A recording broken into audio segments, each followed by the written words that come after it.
네, 조국 후보자에 대한 인사청문회가 어제로 사실상 무산되면서 유례를 찾아볼 수 없는 대국민 기자 간담회가 열렸습니다. 자, 이에 대한 관련 입장 지금부터 두 분 차례로 연결해서 들어볼 텐데요. 자, 먼저 청와대로 가겠습니다.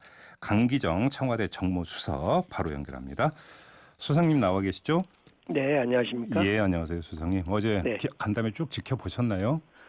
예, 거의 뭐 도중에 잠깐 못 보고 다 봤습니다. 네, 어떻게 평가하세요, 그 내용은? 글쎄 이제 저희들이 평가하기 조심스러운데 네. 왜냐하면 국민들이 어떻게 평가하는가 또 국민들의 생각이 중요하기 때문에요. 네네.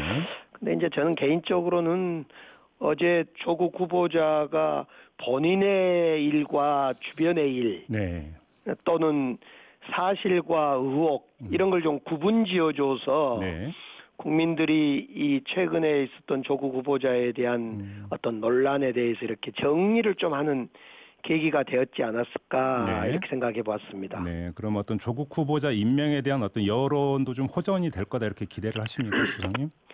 글쎄 뭐 호전 이런 문제 판단을 떠나서 네. 결국 그래서 이 청문회가 필요했구나. 예. 국회에서 그래서 청문회가 필요했구나라는 것을 국민들이 다시 한번 이렇게 인식하는 계기가 되었을 것이고 네. 청문회가 열리지 않는 국회에 대해서 국민들이 아마 따끔한 채찍을 내렸지 않았을까 어제 방송을 보면서 예. 이런 청문회를 열지 않는 즉 국회에 부여된 어떤 의무를 이행하지 않는 것에 대한 국민들의 네. 깊은 생각이 있었지 않았을까 생각해 봤습니다. 그러면 이제 그 수석님 말씀은 어제 그 열렸던 대국민 기자 간담회 같은 경우는 법적 절차인 청문회가 열리지 못한 데 따른 불가피한 과정이었다 이렇게 평가를 하시는 겁니까? 정리라면?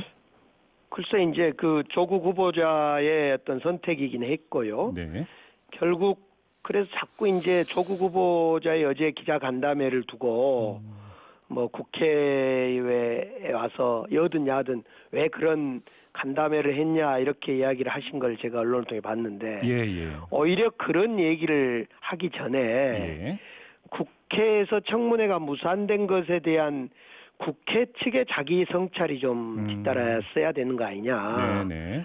그런 생각을 좀 해보게 됐습니다. 알겠습니다. 이제 바로 청문회 관련된 질문으로 들어가야 될 것 같은데요. 아무튼 보도에 따르면 청와대에서 오늘 바로 재송부 요청을 할 거다 이런 보도가 있었는지 좀 확인을 해주세요. 맞습니까, 수석님? 재송부는 법이 정하는 절차이기 때문에 네. 대통령께서는 재송부를 해야 됩니다. 네. 특히 이제 오늘 3일 오늘 하루를 포함해서 그 재송부를 사실상 이미 그 청문 일정을 결정할 때 정했던 적이 있거든요. 우리말로 하면 그 임금을 미리 준다 이런 뜻의 네. 예전에 가불이라는 단어를 썼는데 예. 뭐 우리말이 아닙니다만은 네. 그래서 청문 날짜를 국회가 9월 2, 3일로 잡을 때 네. 물론 정치적 합의로 잡았을 때 국민들이 청문회를 바라고 있다는 이런 열망 때문에 대통령께서는 그 국회법을 넘어선 결정임에도 불구하고 동의를 해줬던 겁니다. 예. 그때 저는 개인적으로 여야 그 간사들께 국회법을 넘어선 합의니까 공문으로 대통령께 사전 양해를 구하는 절차를 밟으면 어쩌냐 이런 제안을 했는데 예. 그 제안도 뭐 수용되지 않았습니다. 예. 그래서 결국은 오늘 이제 3일 오늘을 포함해서 뭐 며칠간을 줄지 모르겠습니다만 재송부 기간을 정해서 네. 대통령께서 국회에 통지할 거라고 보여집니다. 지금 이제 그 수석께서는 이제 모르겠지만이라고 표현을 하셨습니다만 지금 최대의 관심사는 재송부 요청을 할 때 기한을 며칠로 둘 것인가 지금 언론은 모든 관심이 여기에 쏠려 있는데 아직 결정이 안 됐습니까? 그러니까 논의나 대통령의 지시 사항이 없었습니까? 그렇습니다. 이제 논의는 저희 수석 실장관의 논의는 오전에 이제 있을 건데 네. 결국 결정은 대통령께서 하시는 문제라서 그렇죠. 예. 대통령의 해외 순방 중이라서 그 결정을 받아서 아마 그 송부를 하게 될 겁니다. 알겠습니다. 이게 지금 곤란한 질문인 건 아는데요. 그런데 워낙 궁금하기 때문에 한번 이 질문만 마저 드리겠습니다. 저희가 어제 그 국회 법사위 여당 간사인 송기현 의원하고 인터뷰를 했는데요. 송기현 의원 같은 경우는 재송부 요청 기한 같은 경우 보통 관례적으로 3일이었다 이렇게 언급을 했습니다. 그 3일이냐 원칙은 없습니다. 10일 내에서 네. 주어졌는데 네. 박근혜 정부나 이명박 정부 때 자료를 검토해 보면 대체적으로 하루를 많이 주었고요. 하루. 그래서 매우 형식적인 하루를 주었고. 아, 예. 우리 과거에 우리 참여정부나 우리 지금 문재인 정부 때는 길게는 10일까지도 주었던 거기 때문에 네. 어떤 그때 상황의 판단에 따라 다를 겁니다. 특히 지금은 이제 7명의 청문 요청서를 저희들이 보냈는데 농림부 장관만 지난주에 보고서가 채택되고 네. 임명이 됐고 네. 나머지 조국 후보자를 비롯해서 6분 전체가 지금 청문 보고서가 채택이 안 됐습니다. 네. 즉 청문 보고서가 국회에서 청와대로 대통령께 오질 않아서 네. 조국 후보자 1명 문제만이 아니라 지금 6명과 관련된 문제이기도 하기 때문에 예. 재송부 일자를 며칠로 줄 거냐 막연히 길게도 줄 수도 없고 네. 이런 그 곤란함이 좀 있습니다. 아, 예. 그래요. 아무튼 이거는 좀 이제 청와대 논의도 거쳐야 되고 또 대통령의 어떤 이제 재가를 받아야 되는 문제다. 아직 결정된 바는 없다. 이렇게 정리를 해야 되는 겁니까, 소장님? 네, 그러면? 예, 그렇습니다. 네. 알겠습니다. 아무튼 재송부 요청 기한이 끝났음에도 불구하고 그 청문 경과 보고서가 송부가 되지 않으면 바로 임명 절차로 들어가는 건 맞습니까? 예, 법에 국회 인사청문회법이나 국회법에 그렇게 정해져 있습니다. 20일간 기한 내에 청문회를 하지 못하면 네. 대통령께는 10일 범위 내에서 재송부 기간을 정하고 그래도 보고서가 국회에서 오지 않을 경우에는 네. 임명 절차를 밟을 수 있다, 밟아야 한다 이렇게 돼 있습니다. 근데 어제 이제 그 여상규 법사위원장 같은 경우는 안 되면 야당만이라도 청문회를 열겠다 이런 의지를 표명을 했는데요. 이 점은 어떻게 받아들이세요? 그것은 이제 청문회를 여냐 마냐 문제는 국회가 결정할 문제라서 예. 뭐 저희들은 특별히 드릴 말씀은 없습니다. 예, 그래요. 알겠습니다. 이 문제는 지금 수석님 연결이 끝나자마자 여상규 위원장과 인터뷰가 예정이 되어 있으니까 그것도 좀 자세히 여쭤보도록 하겠고요. 특히 이제 국회가 청문회를 정할 때, 청문 날짜를 잡을 때 예. 자꾸 국회법을 넘어서서 정치적 합의, 국회의 관행, 여야 간사들의 합의 이런 단어를 쓰고 또는 그런 말씀을 많이 하시는데 예. 그동안에는 관행으로 되어 있던 사실은 우리 정부에서도 4번이 법의 기한 밖에서 청문회가 이루어졌던 적이 있습니다. 한 번은 태풍 때문에 불가피하게 그랬고요. 네. 한 번은 국회 원구성이 안 돼서 그랬고 어허. 나머지 2번이 말 그대로 여야의 합의가 안 돼서 일정이 잡히질 않아서 네. 그 법에 정하는 청문 일시를 벗어난 경우가 있었는데 네네. 그걸 벗어났음에도 불구하고 자꾸 그것을 관행이다, 괜찮다 이렇게 말하는 것은 옳지 않다고 봅니다. 그래요? 법을 벗어났으나 불가피했다 이렇게 말씀하시면 그건 뭐 국민적 동의가 있을 수 있지만은 예. 법을 벗어난 문제를 가지고 자꾸 법의 범위 안에 있다라고 하는 건 틀리다 이렇게 보여집니다. 그래요. 알겠습니다. 어제 기자간담회 과정에서 이제 기자들도 여러 번 반복해서 이 질문을 조국 후보자한테 한 바가 있는데요. 자, 아무튼 조국 후보자에 대한 임명장을 줬습니다. 근데 이제 형사 피의자 아니냐. 그러면 어떻게 되는 것이냐라고 하는 어떤 기자들의 질문이 계속 있었고요. 만약에 본인이든 가족이든 문제가 발생하는 게 검찰 수사 결과로 밝혀진다면 사퇴할 용의가 있느냐라는 어떤 질문까지 나왔습니다. 혹시 이에 대한 입장을 좀 말씀해 주실 수 있나요?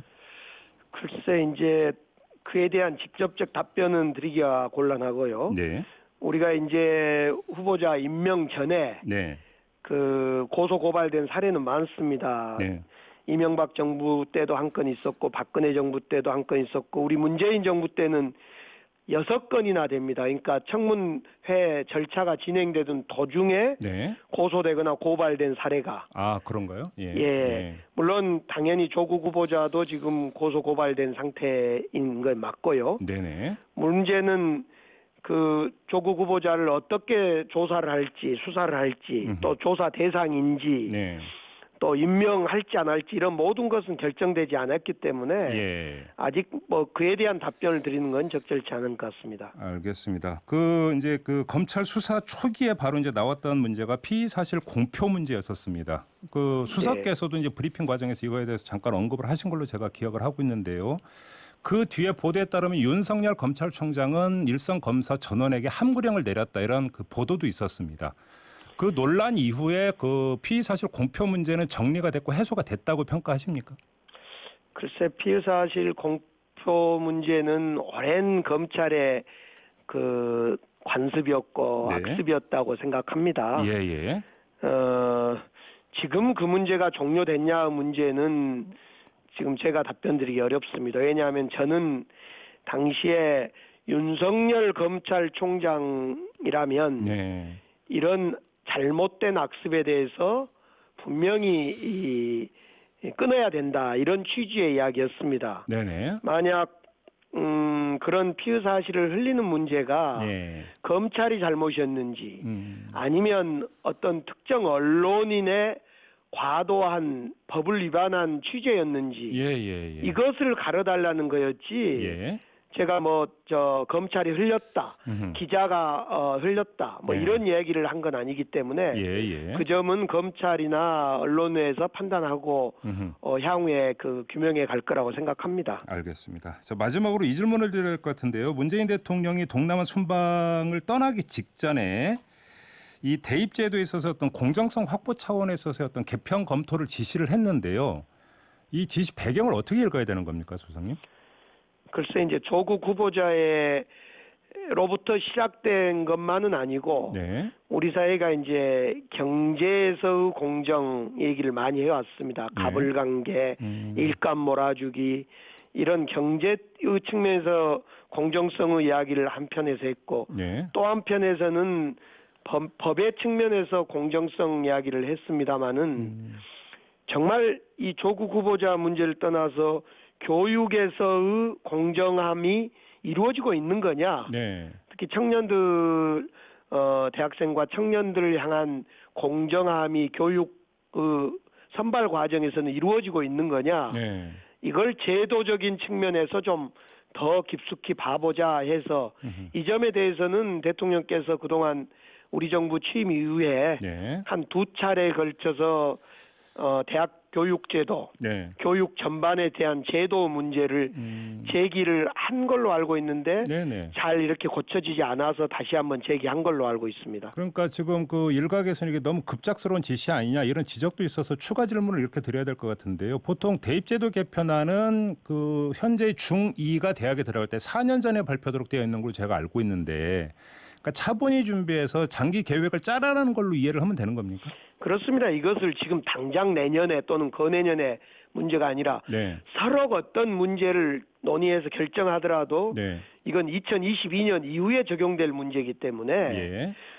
시작하자라는 이야기를 우리 정부 들어서서 2번씩 했는데 아직도 네. 안 돼서 예. 다시 한번 이번에 제기한 거다. 저는 이렇게 이해를 하고 있습니다. 하나만 더요. 그러면 공정한 어떤 대입제도 개편 방향은 이른바 학종이라고 하는 학생부 종합전형 반영 비율에 대한 어떤 조정 이렇게 이해를 해도 되는 겁니까? 그건 여러 개 중에 하나로 알고 있습니다. 그래요? 예. 여러 가지 지금 인구 소멸에 따라 인구 저출산에 따라 이 지방 대학이 많이 소멸되어 가고 있고 예. 그런 문제를 포함한 전반의 문제라고 보여집니다. 네. 알겠습니다. 네. 자, 말씀 여기까지 듣겠습니다. 고맙습니다. 네. 지금까지 강기정 청와대 정무수석과 함께했고요.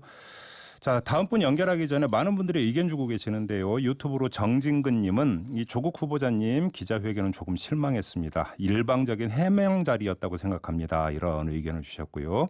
반면에 미니로 이현실님은 보는 동안 궁금증 많이 해소되었어요. 후보자 본인이 모르는 내용과 의혹이 있는 부분은 검찰 수사로 이렇게 의견을 주셨습니다. 그다음에 유튜브로 조규선님은 국회에서 법을 어기고 있는 상황이 한심하네요. 법이 정하는 수순으로 가야 원칙과 정의가 살아야 한다. 또 이런 의견을 함께 보내주셨습니다.